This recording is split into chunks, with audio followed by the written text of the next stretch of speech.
Hello my friends, today we are going to such a beautiful place. It's a really nice place for picnic. So friends, keep watching and stay with us.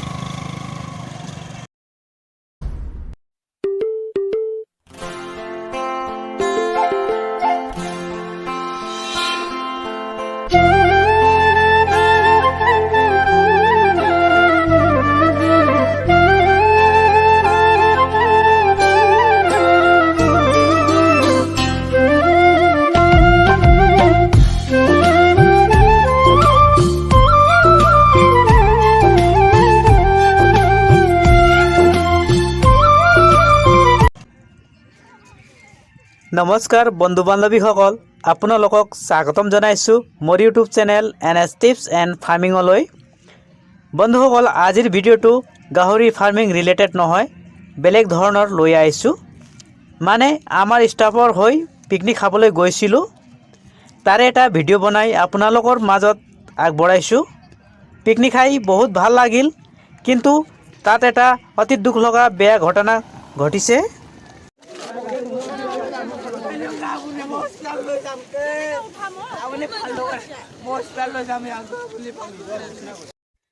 এটো কিহৰ কাৰণে হল কেনেকৈ হল আপোনালোকে এই video' সম্পূৰ্ণ চালে গোটেই কথাখিনি গম পাই যাব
মোদীয়ে কৈছে না আমাক চাফা কৰিব লাগে স্বচ্ছ ভাৰত অভিযান বেলেগো নকৰিলে আমাৰ জীৱন ভাই কৰিব টেনচন নাই জীৱন ভাইয়ে কৰিব অলপ পিছত চাব হা এই গাড়ীত গৈ শুবই কেৰাহীত মূৰটো নপৰিলে হ'ল আৰু জীৱনৰ মানুহ আছে মানে বাবা ভালকে ধুনীয়াকে এইটো চাফা কৰ বাবা ঐ বেক কৰচোন চাফা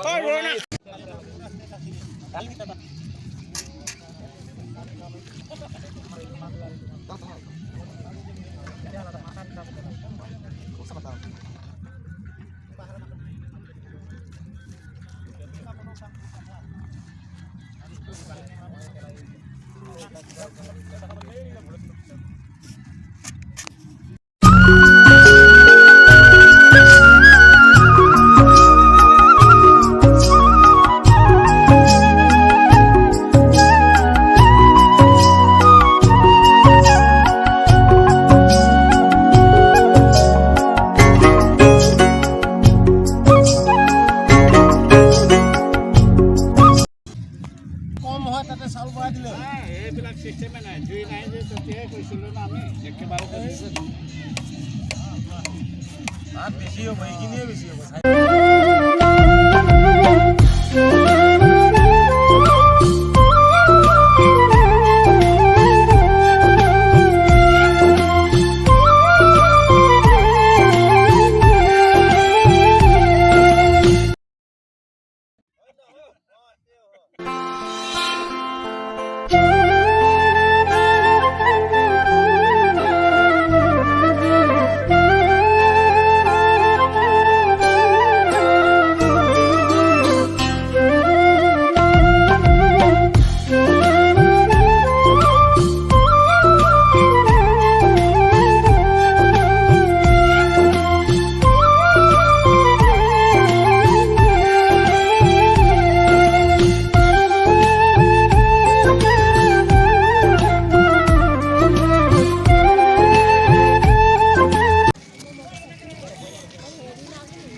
বন্ধুসকল এতিয়া মই আপোনালোকক ইয়াত এটা বাইক দুৰ্ঘটনা হৈছিল সেইটো দেখুৱাবলৈ গৈ আছোঁ এই ভিডিঅ' মই ইউটিউবত এটাই উদ্দেশ্যত আপলোড কৰিছোঁ যে আজিকালি বিশেষকৈ 16ৰ পৰা 20 বছৰ বয়সৰ ভাই বন্ধুসকলৰ মাজত এনেধৰণৰ দুৰ্ঘটনা হোৱা দেখা পোৱা যায়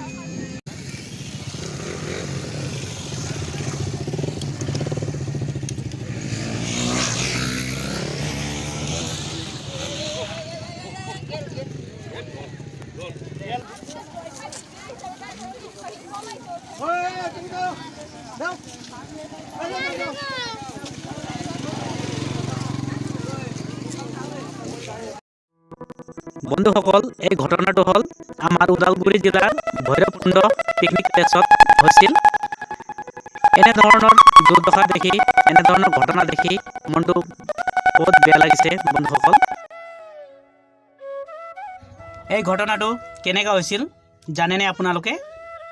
ইহঁতক কোনো বাইক বা গাড়ীয়ে এক্সিডেণ্ট কৰি যোৱা নহয় আচলতে বাইকত দুজন আছিল আৰু বাইক ইমান স্পীডত চলাই আছিল যে বাইকৰ স্পীড কণ্ট্ৰোল কৰিব নোৱাৰি পিছত বহাজন দলঙৰ খুঁটাত লাগি পৰি যায় আৰু আঘাতপ্ৰাপ্ত হয় কিন্তু যিজনে বাইক চলাই আছিল তাক একো নহ'ল